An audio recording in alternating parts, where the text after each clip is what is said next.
Good evening and welcome back to another episode of the History Corner. We're looking today at one of the most famous figures of medieval Christianity, and it's somebody else whose name starts with an A, the last one in this particular church history series, St. Thomas Aquinas, one of the greatest writers and scholars of the history of the church. He's a man with a complex legacy. He wrote a lot, he had a big impact, some of it good, some of it bad. I'm going to try and do, as usual, a very whistle-stop summary. View it as an introduction to Thomas Aquinas, and perhaps it will whet your appetite to find out a bit more. So, without further ado, let's delve into the life of St. Thomas Aquinas, the philosopher saint.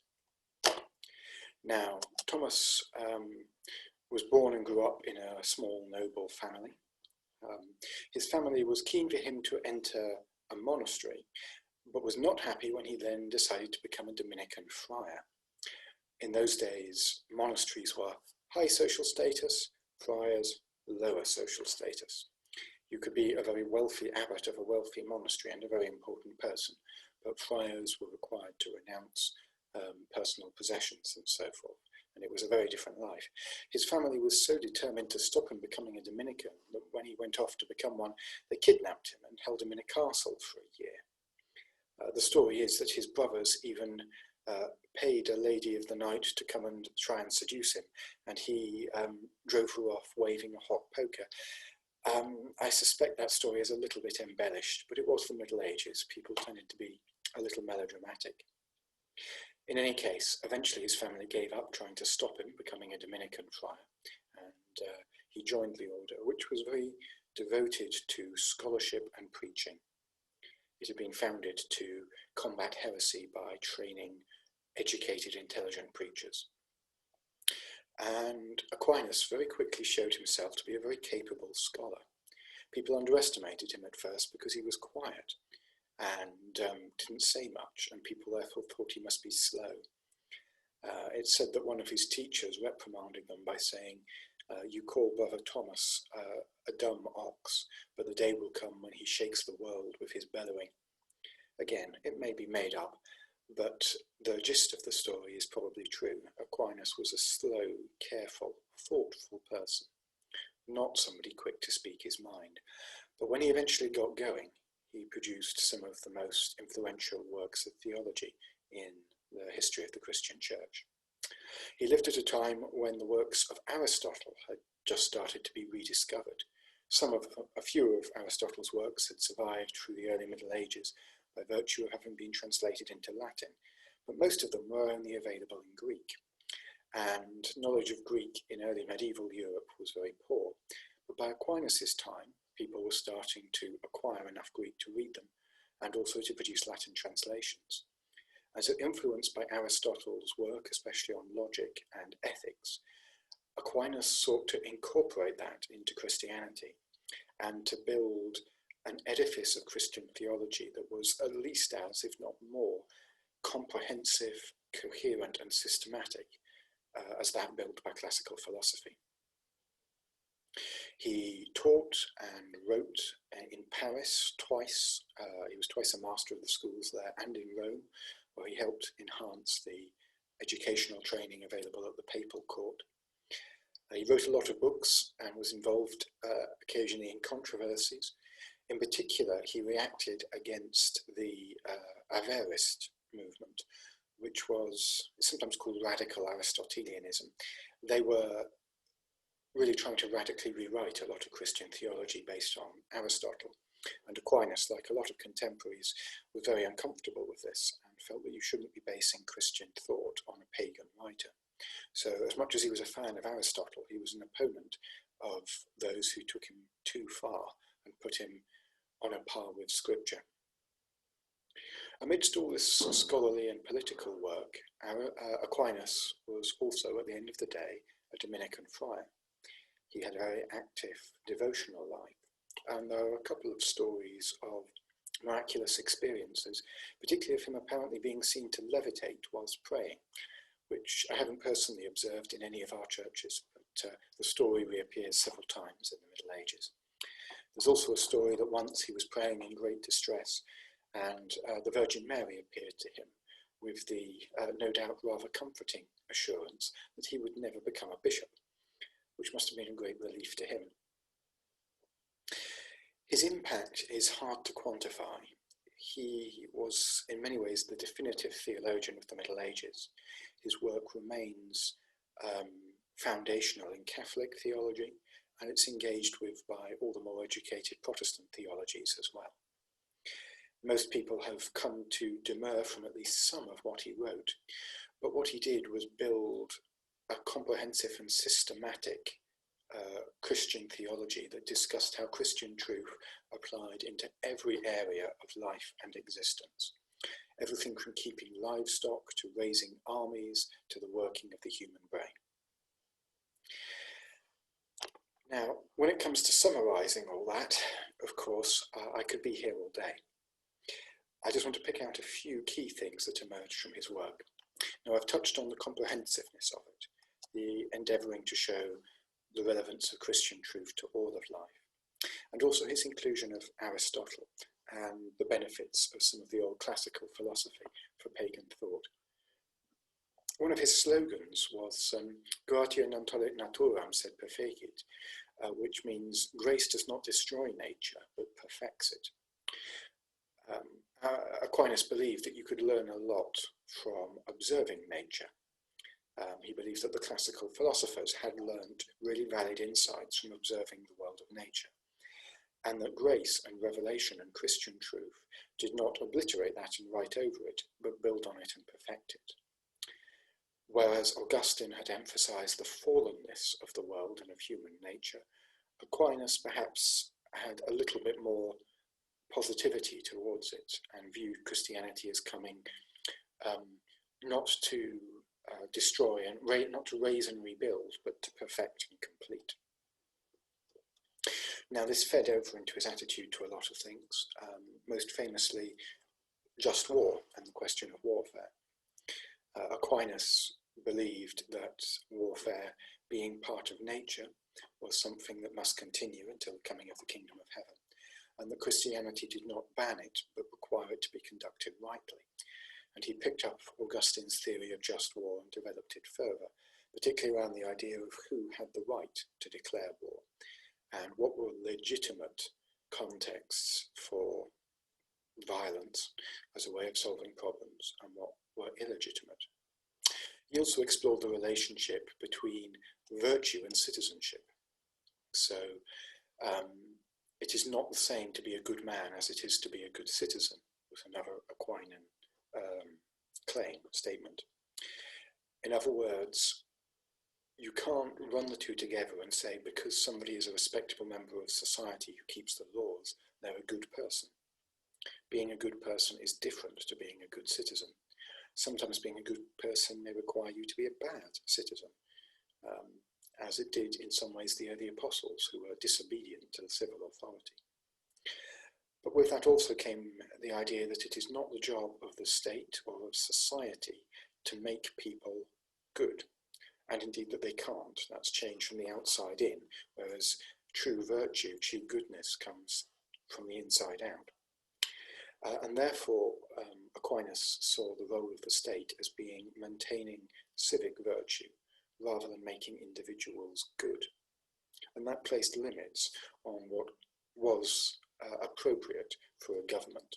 In his day, of course, a monarchy, almost invariably. Aquinas is also well remembered for an argument for the existence of God from first causes, sometimes called the unmoved mover. And it's a little esoteric to modern ears, but trying to couch it in a way that might make sense to us. It says, everything we observe in nature happens because something else made it happen, something else set it in motion. If it rains, it's because water has condensed in the air, and water has condensed in the air because the air temperature has lowered, and the air temperature has lowered probably because the air has risen, and the air has risen because it's encountered a mountain range, or whatever it may be. You can follow this chain of causation back to the beginning. Aquinas says something had to set that chain in motion. If you keep following it back and back and back, sooner or later you must come to an unmoved mover. That is, a cause that does not have a cause of its own. There must be something that sets all the other causes, all the other consequences moving, that sets off the whole chain of cause and effect.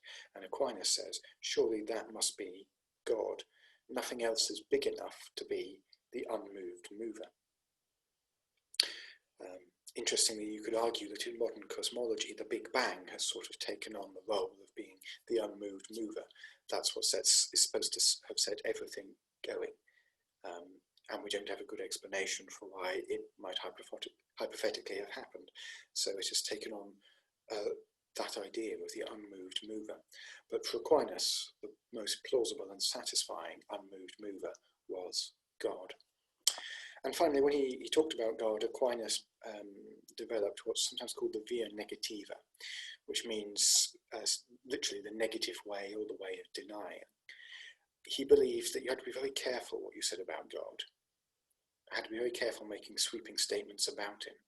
And the way to make sure what you were saying about him was safely true was to limit yourself to saying what he was not. So God is without parts and organs. He is a spirit, not a bodily being. God is without wants. He is perfect. He doesn't lack anything. God is without limits. He is omnipresent and omnipotent. He is everywhere. And the way you understand omnipotence and omnipresence is to say he has no limits. There's nothing he cannot do. God is without change. He is eternal. God is without diversification. There's no subdivisions in God. God is one. And so Aquinas pioneered this almost apathetic, denial-based way of talking about God, saying we talk about God by what he is not. Let me just correct myself there. I said he pioneered it. That's not quite true. It has roots back in the Dionysian tradition. But Aquinas developed it and gave it firmest scholarly credentials. Aquinas' legacy has been much debated. Many see him as having introduced too much pagan philosophy, Greek philosophy, into Christian thought. Many see him as having worked too hard to harmonize the church and the world, and as a result having compromised with practices like absolute monarchy, warfare, an unjust social system, and so forth. Many see him as having given too much weight to the natural, so having based his theology on how the natural world works, rather than recognizing its fallenness and the ways in which it's imperfect. And he's often criticized for being too intellectualist, for building this vast edifice of theology and trying to make everything make sense when sometimes God doesn't make sense because he's too big for our brains. All of those are criticisms people have made of his work. But the other side of his legacy is, of course, the unquestionably positive things he did. His willingness to learn from other sources and include what was good in classical and even pagan philosophy, many see as a strength, not necessarily a flaw. The fact that he was willing to take good wherever he found it, in nature, in the writings of other religions, and bless it and incorporate it into Christianity and help Christianity learn and grow through it, rather than making the two always in a state of war. His faith in the power of reason is one of his greatest legacies. Aquinas very much believed that reason worked in the service of faith, and that it was possible to make faith comprehensible and rational and convincing. And he has fed there into the theological tradition for centuries that has built upon his faith that Christianity makes sense and that it can speak into every part of our life, whether it be how we conduct war or how we understand psychology or how we function as a citizen in the state, or how we approach the Lord's Supper. Whatever it may be, Christian truth speaks into it. And finally, I think a slightly neglected part of his legacy, but like Ansel, like Augustine, He was somebody who combined the devotional and the scholarly life. He had a big brain and a big heart. He wrote deeply, but the fire that motivated him was his personal faith and passion. He's another reminder that we mustn't assume that the intellectual exercise of theology and the devotional life are opposed. Most often, historically, the two have gone together. Thinking deep thoughts on God and feeling deep love for him are two impulses that are symbiotic. They are in harmony. Deep thoughts of God feed a deep love, and a deep love inspires us to deep thoughts. Aquinas, therefore, with all his great achievements in theology, reminds us that theology is not the enemy but the friend of the Christian life. I will draw stumps there. I've been talking quite long enough. Aquinas, as I say, a deeply influential figure, an inspiration for Calvin and many others, of whom more later on, and who did more than anyone else to shape medieval Christian theology. There's a lot of books on him. Many of his works have been translated into English. Some of them are still in Latin. And if you're interested, do get in touch, and I'm happy to try and provide a reading list. But for now, come back next time when we're going to hear about a homegrown hero, John Wycliffe from Oxford, and his contribution to the development of Christian thought and faith. God bless.